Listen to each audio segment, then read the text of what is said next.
Friends, ఇప్పుడే అందిన వార్త. పోలీస్ డీఐజీ అరెస్ట్, రాష్ట్రమంతా షాక్. ఈ విషయాలన్నీ తెలుసుకునే ముందు వీడియోని పూర్తిగా చూడండి, అప్పుడే మీకు పూర్తిగా అర్థమవుతుంది. అదేవిధంగా చాలామంది సబ్స్క్రైబ్ చేసుకోకుండా వీడియోని చూస్తున్నారు, దయచేసి సబ్స్క్రైబ్ చేసుకోండి.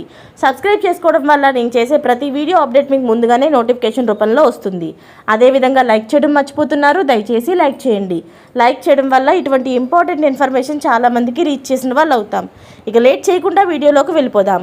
లైంగిక వేధింపులకు పాల్పడిన ఒక ఉన్నతాధికారిని విధుల నుంచి తప్పిస్తూ సెంట్రల్ రిజర్వ్ పోలీస్ ఫోర్స్ ఉత్తర్వులు జారీ చేసింది. యూనియన్ పబ్లిక్ సర్వీస్ కమిషన్ సిఫార్సుపై కేంద్ర హోం వ్యవహారాల శాఖ ఆమోదం మేరకు ఈ చర్యలు తీసుకున్నట్లు వర్గాలు తెలిపాయి. సిఆర్పిఎఫ్కు చెందిన చీఫ్ స్టోర్ ఆఫీసర్ అయిన కజన్ సింగ్ మహిళా సిబ్బందిని లైంగికంగా వేధించినట్లు రుజువు కావడంతో ఆయన్ను విధుల నుంచి తొలగిస్తూ సిఆర్పిఎఫ్ ఉత్తర్వులు జారీ చేసింది. Kajan Singh deputy inspector general డిఐజీగా ర్యాంకులో ఉన్నారని వర్గాలు తెలిపాయి. సిఆర్పిఎఫ్కు చెందిన కొందరు మహిళా సిబ్బందిని చేసిన లైంగిక వేధింపులకు ఆరోపణలపై దర్యాప్తు జరిపిన సిఆర్పిఎఫ్ కజన్ సింగ్ దోషి అని తేల్చింది. దేశంలోనే అతిపెద్ద అనుబంధ సైనిక దళమైన సిఆర్పిఎఫ్ తన దర్యాప్తు నివేదికను యూపీఎస్కి సమర్పించింది.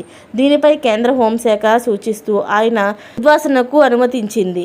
సిఆర్పిఎఫ్ చీఫ్ స్టోర్ ఆఫీసర్గా బాధ్యతలు నిర్వహించడానికి ముందు కజన్ సింగ్ 1996 సియోల్ ఏషియన్ గేమ్స్లోనూ మన దేశానికి ప్రాతినిధ్యం వహించారు. 200 మీటర్ల బటర్ఫ్లై ఈవెంట్లో రజత పథకాన్ని కూడా ఆయన సాధించారు. ప్రస్తుతం ముంబైలో పనిచేస్తున్న కజన్ సింగ్కు డిస్మిస్ ఉత్తర్వులకు సమాధానం ఇవ్వడానికి 15 రోజులు వ్యవధి ఇచ్చినట్లు వర్గాలు తెలిపాయి.